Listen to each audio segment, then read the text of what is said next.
আসসালামু আলাইকুম। আশা করি সবাই ভালো আছেন। আমিও আলহামদুলিল্লাহ আপনাদের দয়ায় ভালো আছি। আমি আজকে ভেন্ডি ভাজি করব। ভেন্ডিগুলোকে দেখেন কি সুন্দর করে ধুয়ে নিয়ে দুই পাশ কেটে নিয়েছি। এখন আমি ভেন্ডিগুলোকে ভাজি আকারে কেটে নিব। ভেন্ডি ভাজি খুবই মজার একটা খাবার। গরম ভাত দিয়ে ভেন্ডি ভাজি খুবই মজা। আমার বাসায় রুটি দিয়েও খাই।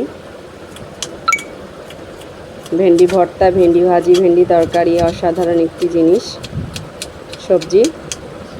আমি প্রত্যেকটা ভেন্ডি এভাবে কেটে নিব।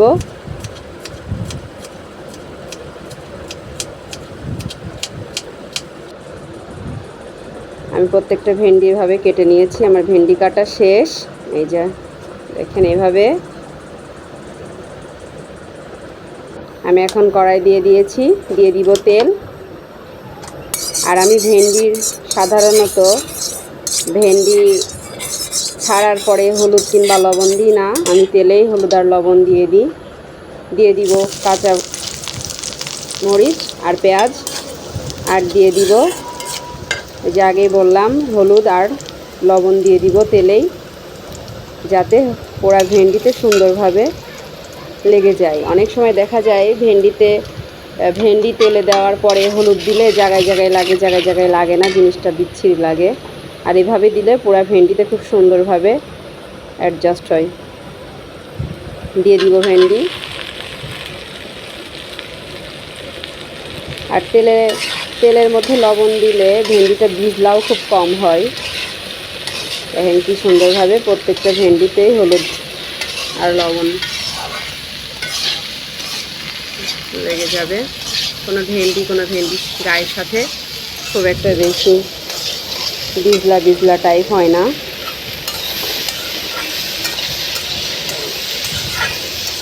আমার মতন করে ভাজি করে দেখবেন, খুব সহজ হয় ভাজতে, আর ভাজি খুব দ্রুত হয়ে যায়।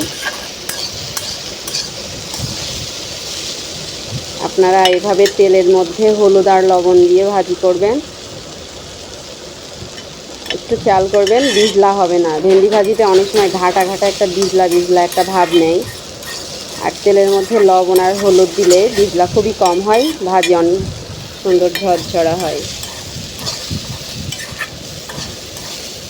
একটু বেশিক্ষণ ধরে নাড়ব।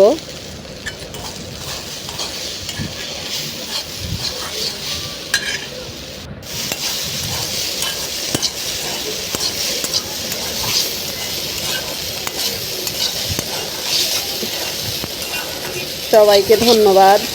আপনারা আমার ভিডিওগুলো দেখেন বলেই রান্না করতে ভালো লাগে। আশা করি আমার প্রত্যেকটা রান্না আপনারা দেখবেন। আমার চ্যানেলটিকে সাবস্ক্রাইব করবেন, আমার রান্নাগুলোকে বেশি শেয়ার করবেন। সামনে খুব গরম পড়তেছে, সবাই গরমে বেশি সবজি খান। দেখেন মাশাল্লাহ, আমার ভেন্ডি ভাজি হয়ে গিয়েছে। সবাই এভাবে ভাজি করে খাওয়ার চেষ্টা করবেন। আশা করি আপনাদের ভালো লাগবে। সবাই ভালো থাকবেন, সুস্থ থাকবেন, আমার রান্না বেশি দেখবেন, আর গরমে বেশি পানি খাবেন, সাথে স্যালাইন। সবাইকে আল্লাহ হাফেজ, ভালো থাকবেন।